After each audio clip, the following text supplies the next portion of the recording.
নিম্নমানের কাজের অভিযোগ উঠল মধুবন গ্রাম পঞ্চায়েত এলাকার রানীর খামার শিবির টিলা যাওয়ার রাস্তায়। সেখানে কয়েক মাস আগে নির্মিত হয় কালভার্ট ভেঙে যাওয়ার অভিযোগে নিম্নমানের কাজের কথাই বললেন স্থানীয়রা। তাদের তরফে দেওয়া তথ্য অনুসারে সেখানে একটি কালভার্ট নির্মাণ করা হয়।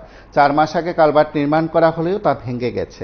নাগরিকরা জানিয়েছেন অত্যন্ত নিম্নমানের কাজ হয়েছে, তার জন্য কালভার্ট ভেঙে গেছে।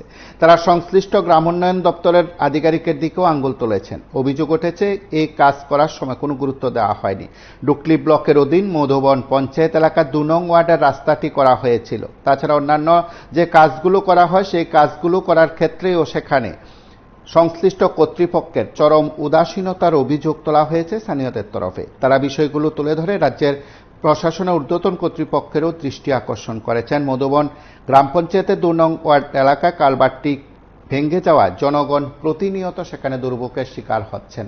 উন্নয়নমূলক কাজ হচ্ছে সরকারের খাতায় বা বলা যেতে পারে প্রশাসনের হিসাবে সবকিছু উল্লেখ থাকলেও কিন্তু নিম্নমানের কাজের জন্য প্রতিনিয়ত দুর্ভোগ পোহাতে হচ্ছে স্থানীয়দের। সেদিক থেকে এটা বড় উদাহরণ হতে পারে। তার পাশাপাশি এই কালভার্ট ভেঙে যাওয়ার ফলে তারপর কর্তৃপক্ষ সেখানে গিয়ে তদন্ত করার মতন কোনো উদ্যোগ গ্রহণ করেননি বলে স্থানীয়রা সন্দেহ প্রকাশ করছে সংশ্লিষ্ট কর্তৃপক্ষের বিরুদ্ধে। ধরে আপনার মধুবন এটা তো প্লাডে কাজ এরকম হয়েছে।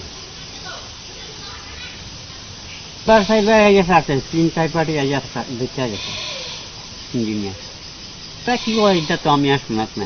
দেখা গেছে তারা ম্যাচ করে নিছে, মাপিয়া নিছে সবকিছু। দুটুকু রাস্তা আছে যেন অটো আনিয়ে দাঁড়া করে লইয়া যায়।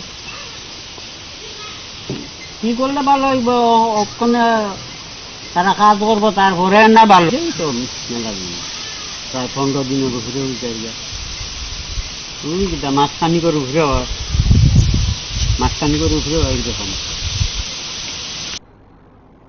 আপনারা শুনলেন সেখানে স্থানীয়দের বক্তব্য। তার পাশাপাশি রাস্তা কিংবা এই কালভার্ট পুনঃসংস্কারের ক্ষেত্রে প্রশাসনের উদ্যোগ থাকবে কিনা সেটা সময় বলবে।